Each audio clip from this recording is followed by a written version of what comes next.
Bien, buenas tardes, jóvenes. Estamos trabajando nosotros con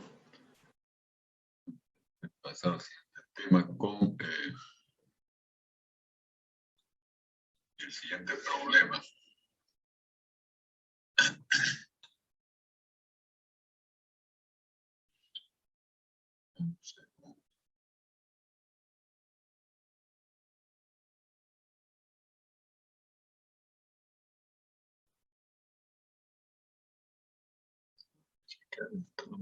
Pueda.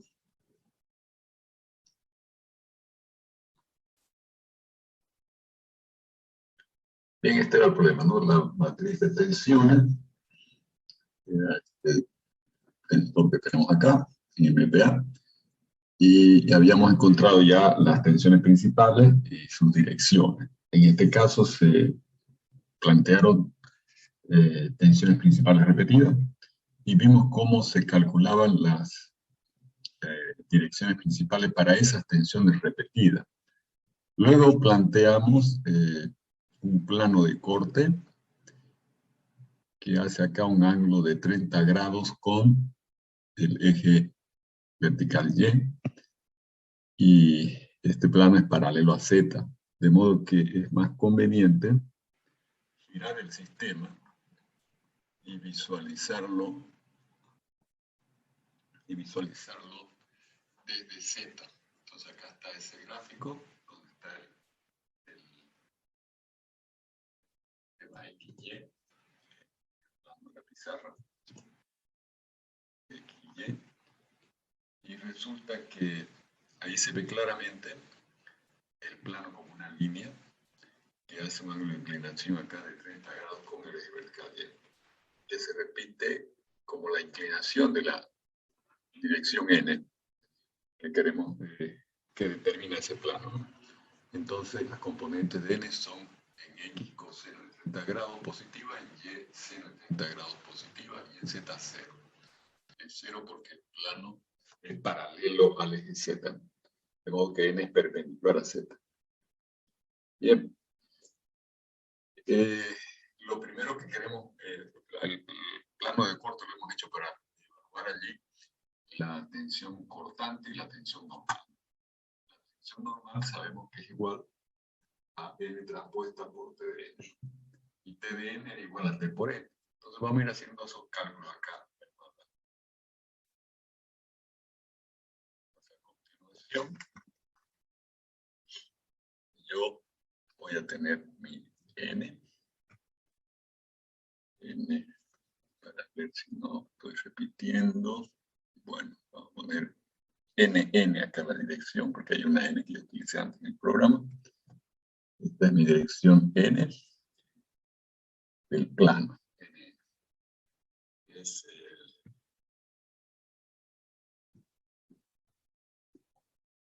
vector que tiene componentes coseno B, porque ya entra el ángulo en grado, 30 grados. La primera componente.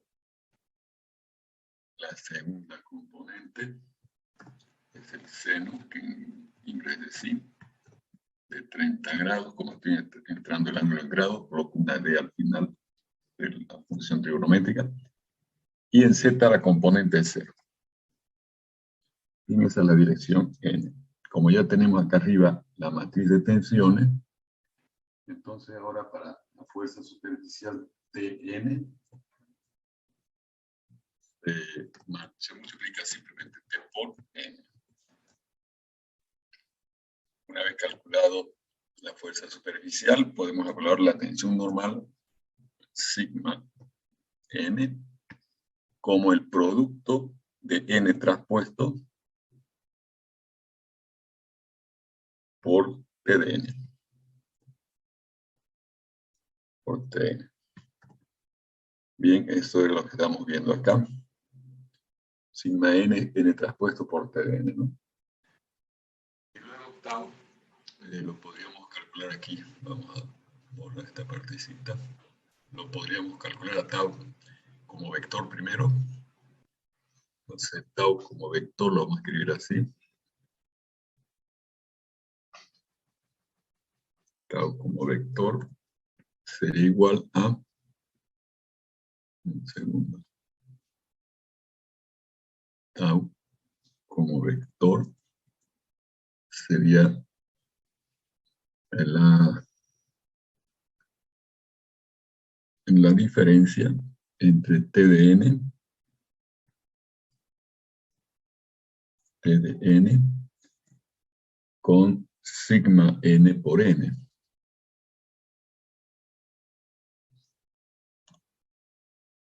O n por sigma n.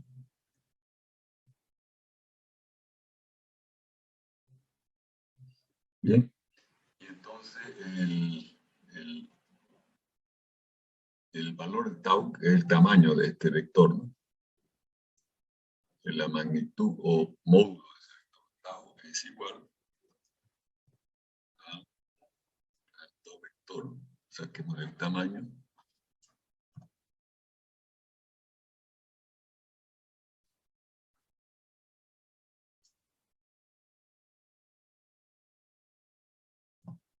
Y aquí vamos a dibujar las rayitas de la norma.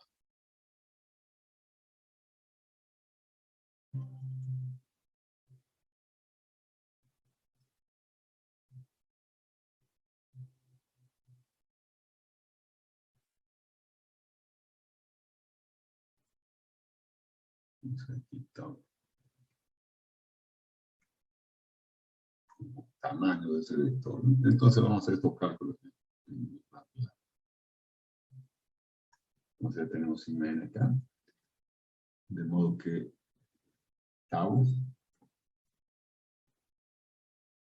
como vector va a ser igual a T de n, que aquí lo notamos, Tn menos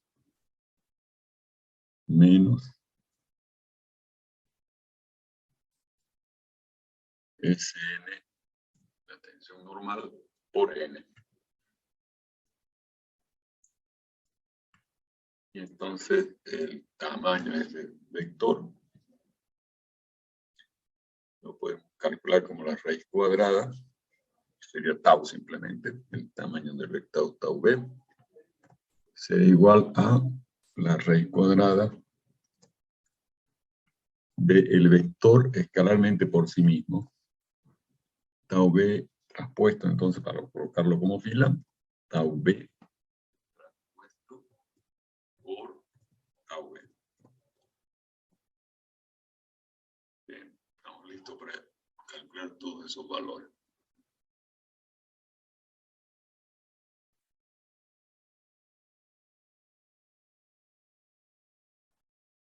Bien, la fuerza superficial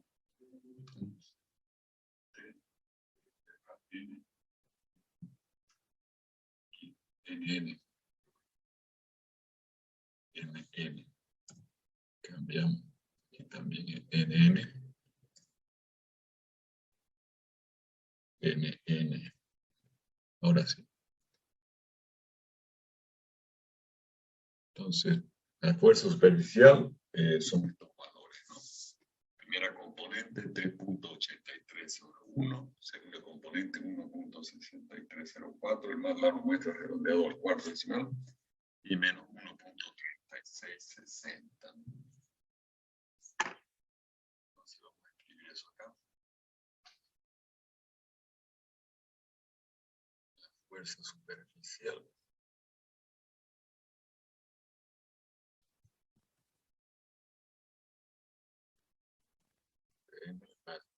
el vector cuyas componentes son las siguientes.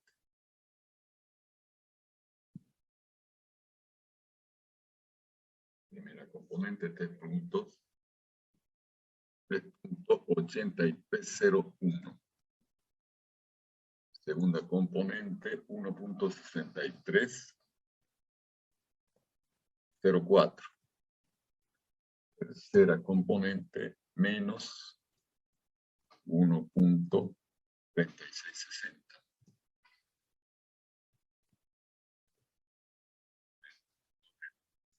Y en eso está TDN, ¿no? La fuerza superficial en el plano.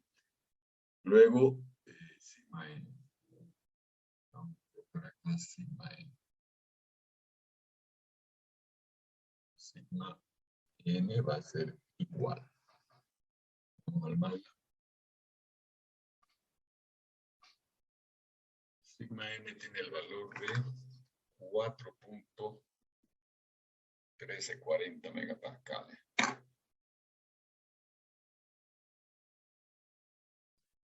4.1340 megapascales.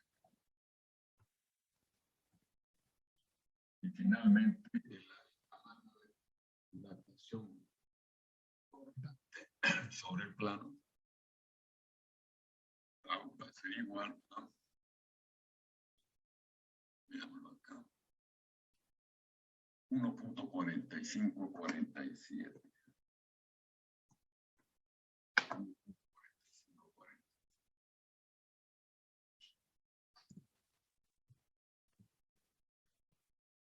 Me pega también. Estamos con todo resuelto, ¿no? Entonces hemos tomado las tensiones en un punto del cuerpo, el estado tensional, a través de matriz de tensión. Hemos calculado las tensiones principales y direcciones principales de tensión.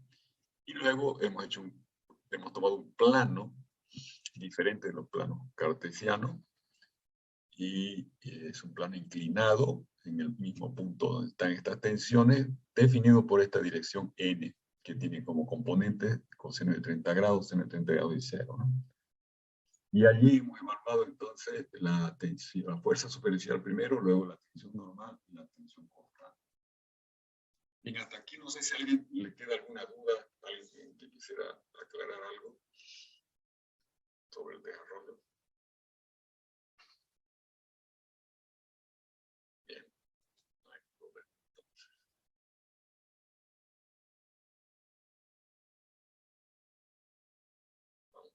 Ahora, el siguiente tema es el de las deformaciones. Entonces, tenemos acá un cuerpo en un espacio tridimensional con las coordenadas cartesianas X, Y, Z. Y marcamos un punto P en ese cuerpo. Y a partir de allí tomamos una fibra, vamos a llamar fibra esa pequeña línea de longitud de X. Esa fibra se va a deformar debido a los desplazamientos de los puntos del cuerpo. O sea, estamos ahora interesados en relacionar las deformaciones específicas lineales y las distorsiones angulares en un punto del cuerpo con los desplazamientos, con las componentes de nuestro vector de desplazamiento que estamos llamando nosotros U, vector U, que tendrá como primer componente la componente escalar U de X y Z, B de X y Z y W de X y Z. Entonces, fíjense que hasta ahora ustedes han estudiado las tensiones y luego han aplicado la ley de Hooke para obtener las deformaciones, ¿no? Vinculando directamente a partir de las tensiones las deformaciones por esa ley de Hooke. Pero en realidad la descripción de las deformaciones es más geométrico y tiene que ver con los desplazamientos. Entonces eso es lo que vamos a hacer ahora. Vamos a llegar a las expresiones que vinculan los desplazamientos con las deformaciones. Entonces este punto P se mueve con el vector U de desplazamiento. El punto P, el vector de desplazamiento es U. Fíjense que U depende de la posición X y Z, o sea, depende del punto P que seleccionemos dentro del cuerpo, ¿no? Cada punto tendrá su propio vector de desplazamiento. El punto P tiene este vector de desplazamiento con esta componente W. Y luego marcamos en el extremo final de la fibra de X, que estamos tomando como referencia, lo llamamos a esta fibra de X.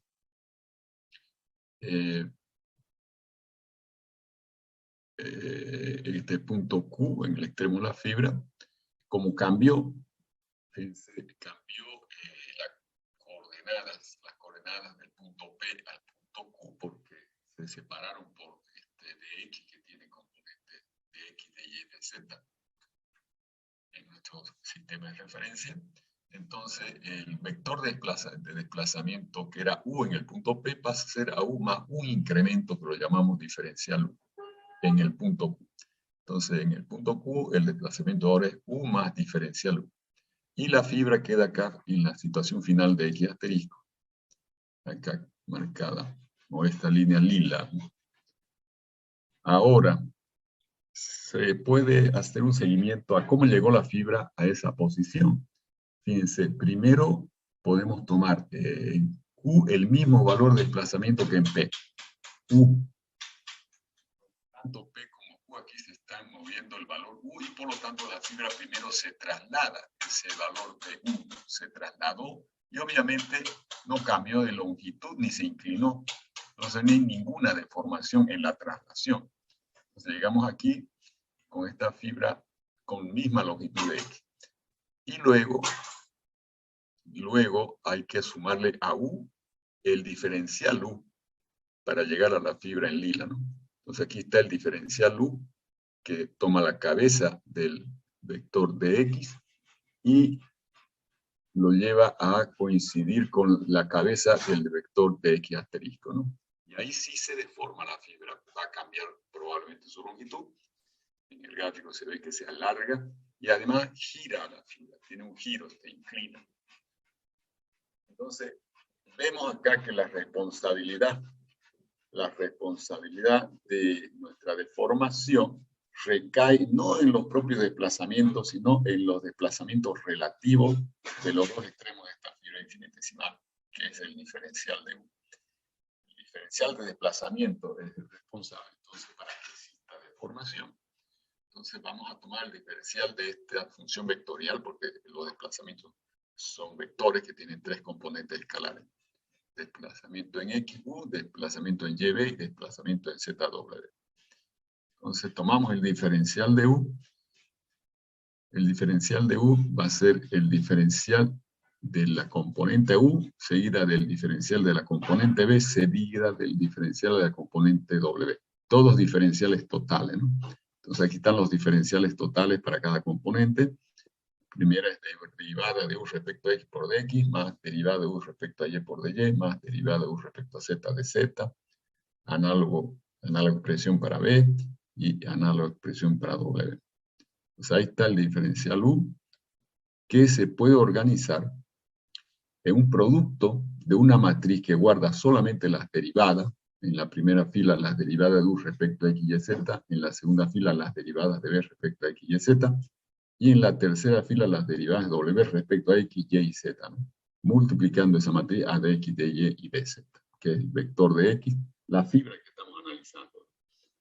Entonces el de U va a ser esta matriz F, que le estoy llamando F, y también se llama gradiente de U y se anota también nabla U.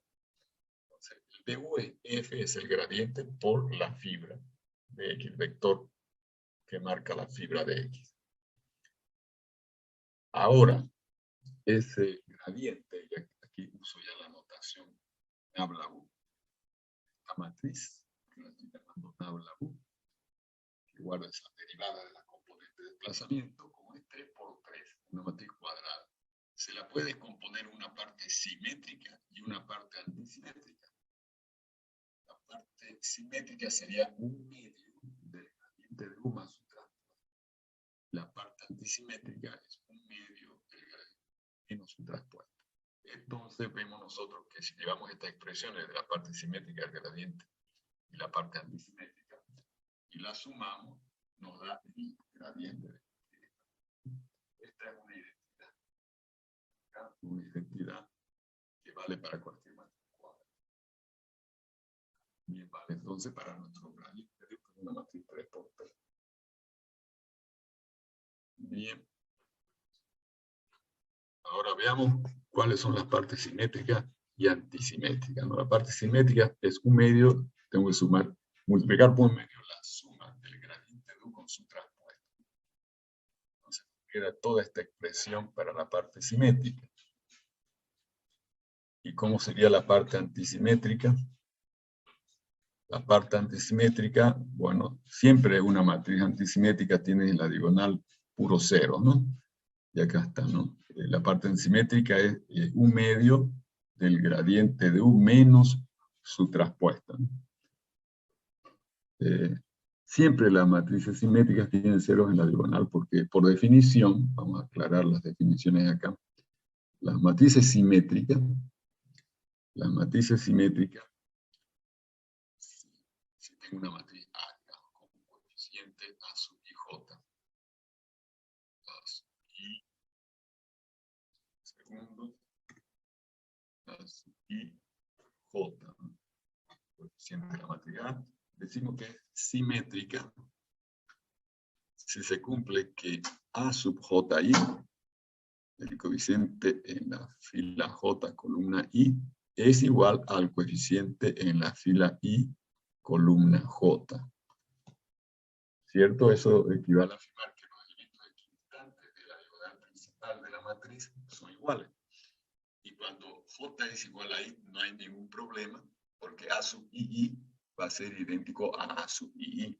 Todo número es idéntico a sí mismo, ¿no? Entonces no hay ningún problema, hay elementos en la diagonal principal y hay elementos fuera de la diagonal principal, y los equidistantes respecto a esa diagonal principal son iguales, ¿no? Esa es la parte de la definición de una matriz simétrica. Ahora, cuando es antisimétrica, vamos a anotarlo así, la antisimétrica, la condición que define una matriz como antisimétrica es que el A sub J I es igual a menos el A sub I J. Entonces, aquí también los elementos simétricos respecto a la diagonal no son iguales, pero son opuestos. Y el problema surge, uno tiene que observar con detalle esta expresión, cuando I es igual a J, o sea, cuando tenemos los elementos en la diagonal. Cuando I es igual a J, tenemos A sub II.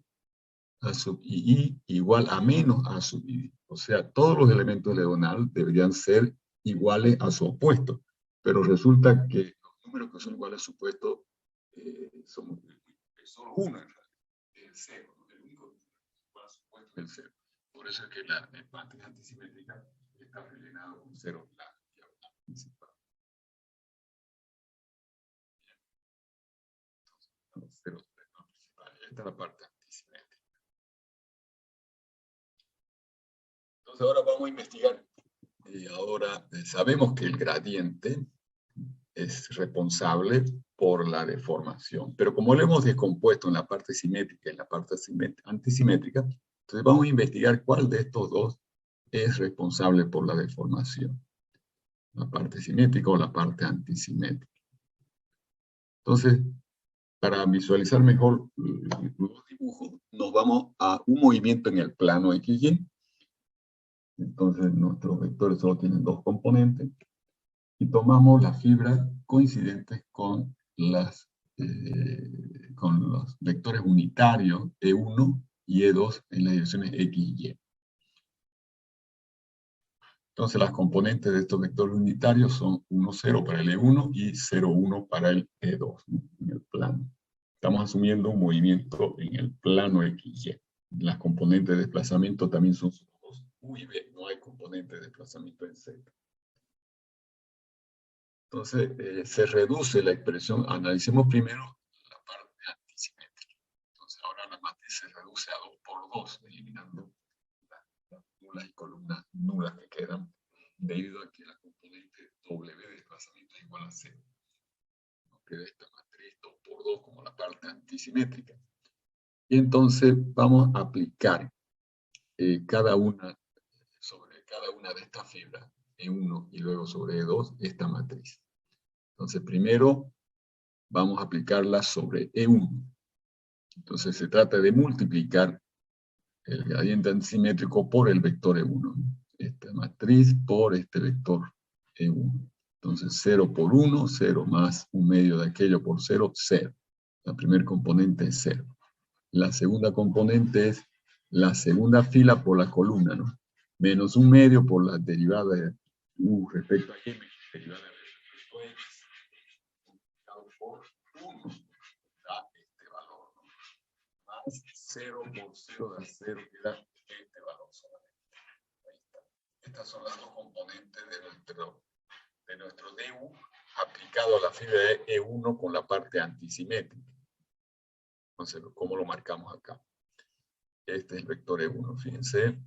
Como acá yo tengo un signo menos por la fórmula de nuestra matriz, asumo que lo que está entre paréntesis es positivo y entonces prevalecerá este signo menos, solo para graficar, ¿no? Solo para... Entonces, este es el desplazamiento diferencial de U sobre la cabeza de E1.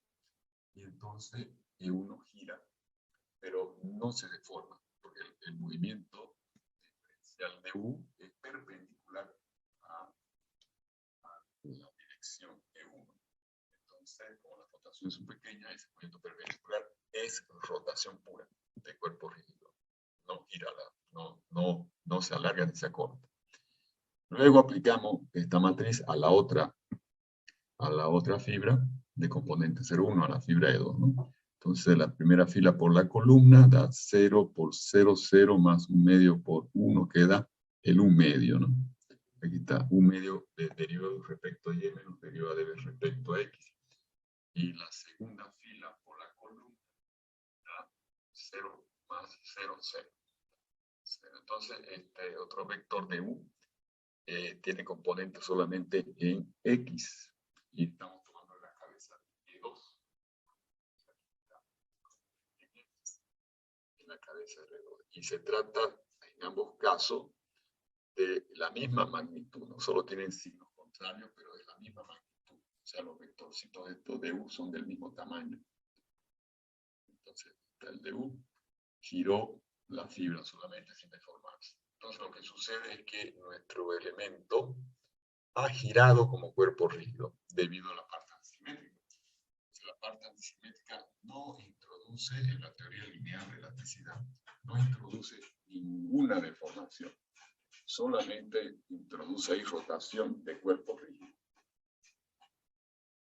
Veamos ahora qué pasa cuando aplicamos a nuestras fibras la parte simétrica. La parte simétrica.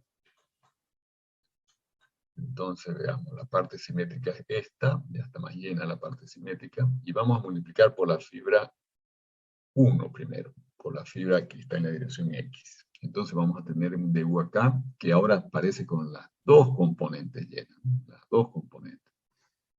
Entonces, en X tenemos la derivada de U respecto a X. Fíjense, el DU sobre la cabeza de la fibra E1. El DU está inclinada ahora, y esta componente de aquí es la proyección de DU sobre X, es la derivada de U respecto a X. Entonces, noten ustedes que ahora sí cambió la longitud de la fibra, ¿no?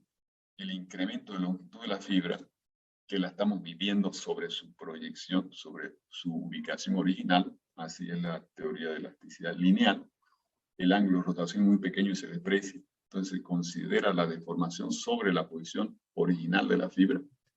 Entonces, la proyección del DU es lo que está alargando la fibra en este caso, ¿no? Entonces, podemos ver claramente que la deformación específica lineal en X va a ser igual a la longitud de la fibra deformada, que va a ser la longitud del vectorcito en 1, que es 1, más su incremento, que es la derivada de U respecto a X.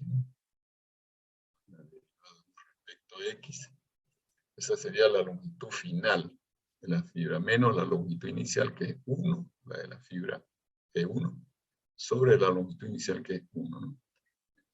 Entonces, la derivada de U respecto a X. Ahí está la relación entre deformación específica lineal en X y componente U del desplazamiento en la dirección X. Es la derivada de U respecto a X.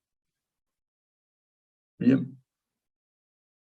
Veamos cuando apliquemos ahora. Bueno, eso por un lado.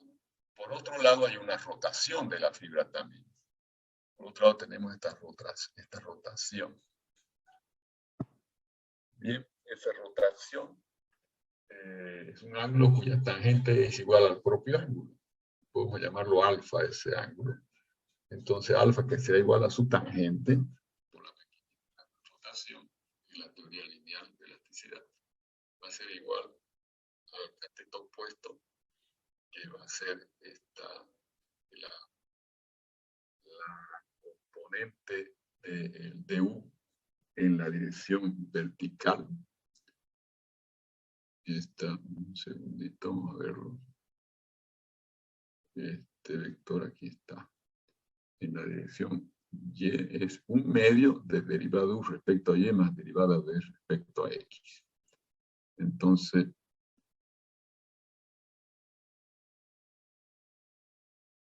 ese ángulo de rotación, que igual a su tangente, va a ser cateto opuesto, que es el medio. Es el medio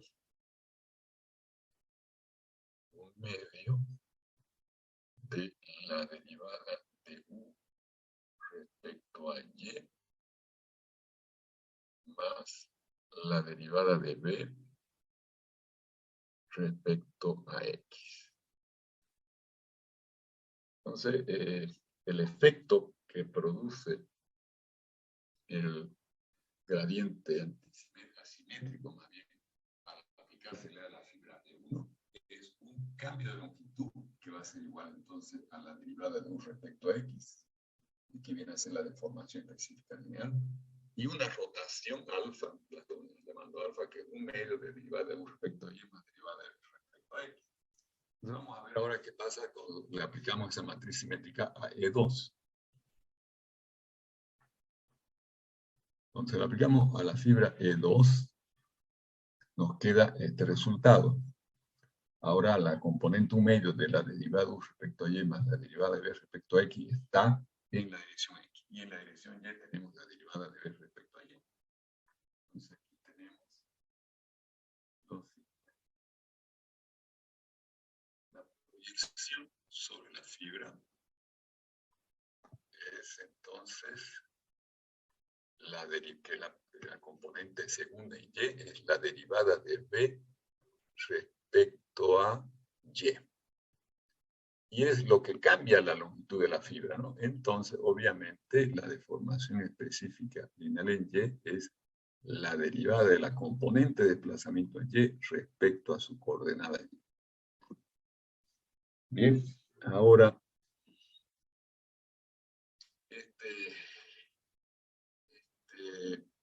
la otra componente, esta de acá, que es la componente en x, es la que es ahora un medio, ¿no? Esta de acá es un medio de la derivada de u respecto a y más la derivada de b respecto a x. Esto de aquí, esta componente en la dirección x del vector de u. Y entonces vemos que se produce esta rotación, que como tenemos el mismo valor de componente opuesta al ángulo, entonces vamos a tener, despreciando las deformaciones de la fibra respecto a su longitud unitaria original, entonces vamos a tener nosotros el mismo ángulo, alfa también. Bien, entonces tenemos alfa aquí y alfa acá. Las fibras han girado en direcciones opuestas y entonces el ángulo cambió, ¿no? El ángulo que era 90 grados entre la fibra vertical y horizontal pasa a ser un ángulo beta, digamos, un ángulo beta. Ese ángulo beta yo lo puedo calcular como el ángulo inicial, que es 90 grados, medios radianes, menos 2 veces alfa, ¿no? Menos 2 veces alfa. Ese sería el ángulo final. Y entonces la distorsión entre las fibras en la dirección XY, gamma XY, que se define como el ángulo inicial, pi medio, menos el ángulo final, que sería beta, nos va a dar entonces pi medio menos ya se cancela lo primero y queda más 2 alfa. Quedaría 2 alfa directamente. Y 2 alfa, que es nuestra distorsión, es igual, como alfa es un medio de aquello, queda simplemente derivada de u respecto a y más la derivada de b respecto a x. Y ahí está la distorsión angular producida por esa matriz simétrica. Entonces la matriz simétrica es la totalmente responsable de la deformación en el cuerpo, en el punto P, ¿no? Y se produce la deformación cuando el movimiento plano, solamente va a haber deformación específica lineal en X y distorsión gamma X. Ahora esto se generaliza para el caso de tener el estado ya triplo de deformación, un movimiento en 3 dimensiones, ¿no? Entonces, nosotros podemos ya generalizar lo que hemos estudiado y decir que la deformación en Z va a ser igual a la derivada de la componente W en la dirección Z respecto a Z. Gamma XZ va a ser la derivada de U respecto a Z más derivada de W respecto a X. Y gamma YZ va a ser igual a la derivada de B respecto a Z más derivada de W respecto a Y. Estas serían las componentes de deformación en el sistema XYZ, ¿no? Entonces anotamos con la letra epsilon de deformación específica lineal a la matriz simétrica que es responsable de la deformación y la llamamos nuestra matriz de deformaciones, ¿no? Entonces las componentes son, en la dirección principal están las deformaciones específicas lineales, epsilon X, epsilon Y, epsilon Z, y fuera de la diagonal están la mitad de las distorsiones, la mitad de las distorsiones. Bien, ahí ya está nuestra matriz de deformación. Y lo que resta ahora, lo que resta es estudiar qué sucede con el asunto de las deformaciones principales y también qué pasa cuando queremos nosotros calcular la deformación específica lineal y la distorsión angular de una fibra inclinada N, que no sea paralela a ninguno de los ejes del sistema de referencia, como esta N que tenemos acá, ¿no? Entonces aquí vemos que el DU está enmarcado en verde, toma la cabeza de nuestro vector N y lo mueve a la posición lila, que sería el N asterisco final, ¿no? Entonces, como el DU no resultó perpendicular a N, va a producir un cambio de longitud de la fibra, que es su proyección sobre N. Primero, ahora el DU, originado por la parte simétrica, que es verde acá, ese es calculado como E por N, ¿no?